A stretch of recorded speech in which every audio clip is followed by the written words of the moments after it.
Almost a face mask on that last play. Bears set it up now, 2nd down and 5.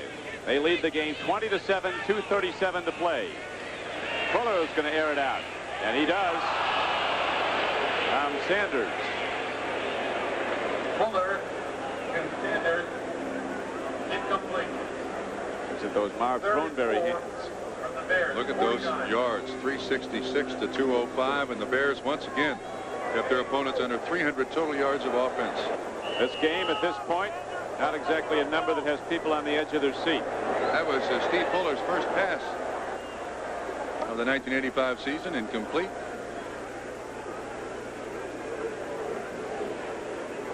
I tell you what, we haven't said many kind things about the New England Patriots except their defense. I have a feeling the Patriots are going to be an excellent football team this year because of the same reason the Bears are going to be excellent. Good defense, solid defense. Fuller trying to throw with a 20-7 lead and 2:25 to play is swept under. Toby Williams was the man who got there first. Fuller. Second sack of the day for the Patriot defense. They've not quit that New England Patriot defense. Trying to keep the ball club in the game as best they possibly could. A loss of 8. But eventually you're going to get tired out there. 4th and 12 for the Bears from their own 41. The Cubs and the Cardinals now tied up at Wrigley Field, 1-1 in the 5th inning. Cincinnati's come back on L.A. 6-6 in the 6th inning. Cincinnati's got to come back every game the rest of the season to get close in the West. Well, they don't mind. They got the best record in the major leagues in one-run ball games and extra inning ball games.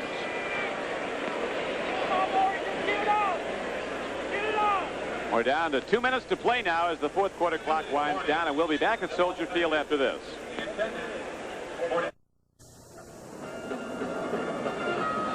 Don Criqui with Bob Trumpy back at Soldier Field in Chicago as the Bears continue to lead the Patriots 20-7 now with 2 minutes to play. The Patriots will get the ball back. They have virtually no offense excepting that one big play when Eason hit Craig James for a 90-yard touchdown pass. The pass and run, the longest in Patriot history. Pryor fumbles the ball and Chicago has it. Reggie Phillips comes down and recovers. Trying to make a big play for his team, Don. Punt returners are told to catch that ball on the fly. Don't let it hit the ground. The ball was off the side of Maury Buford's foot. Just couldn't quite get over to it. The recovery. And that's the way the day has gone. So the Bears have the ball at the 23-yard line of the Patriots with 1:51 to go.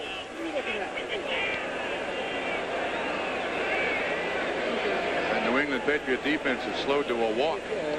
They've been out there a lot in this second half. Let's see what the Bears do. I'd like to get all they can. They have a 13-point lead with 1:51 to go.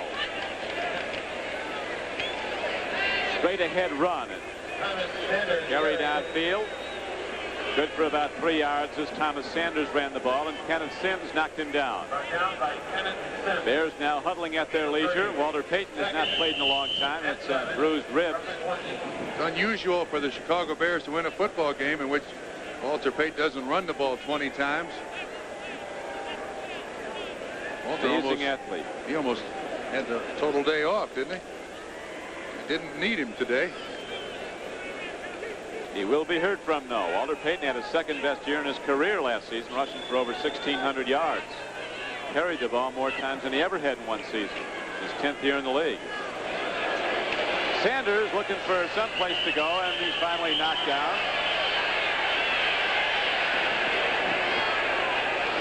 Johnny Rembert caught him. Steve Nelson took a shot at him, but there was no penalty marker.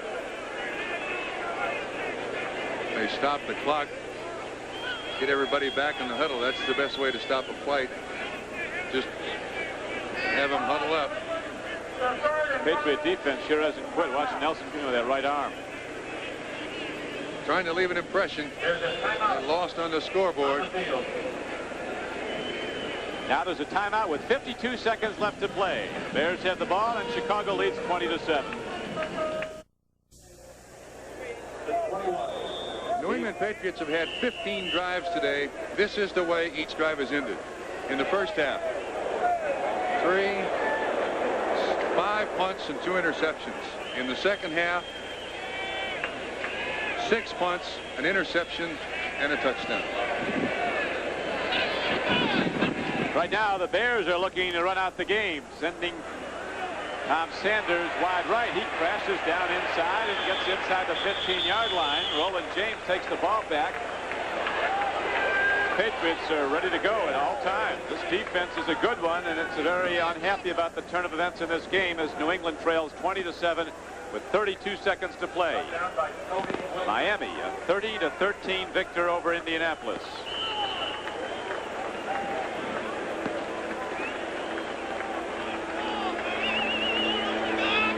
Clock running mercifully for the New England Patriots. Last play of the game. Bears 2-0. Patriots 1-1. That'll do it from Chicago, where the Bears look mighty and extending their record to 2-0 on the season. The Patriots go back to New England 1-1 on the year and heading to Buffalo as Coach Ditka and Coach Berry shake hands at midfield. They were together in the Dallas organization for a couple of years. If someone in the New England Patriot organization between now and when they get back to New England could lose this film, I'd give him a game ball. So that will do it from Soldier Field in Chicago. We're going to take a look now at the scoreboard as the National Football League's second Sunday of play was a dominant one for Chicago, keyed by great defensive play.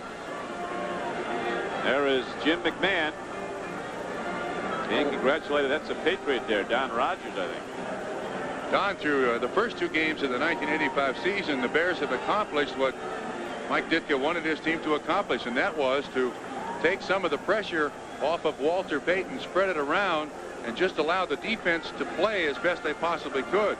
Today, the performance by the Chicago Bear offense and defense, the offense was not spectacular. It was functional with about 3 or 4 big plays all day long. It was totally the Chicago Bear defense, just stifling, absolutely stifling the New England Patriots. The way the scoring went today for the Chicago Bears, they opened up on their first drive early in the game on a 32-yard touchdown pass. McMahon hit McKinnon on a beautiful play. Then Chicago scored before halftime on a Butler field goal. Suey added a 1-yard touchdown run in the third quarter. Butler hit another field goal at the end of 3 quarters. It was 20-0 Chicago. Then New England came back on the longest touchdown pass play in the history of the franchise. A 90-yarder, Eason to Greg James. It was 20-7, and that's how it ended. Final score has just come in from the nation's capital. Washington has defeated Houston 16-13. So that controversial play you saw earlier from NFL 85 might turn out to be a very big one.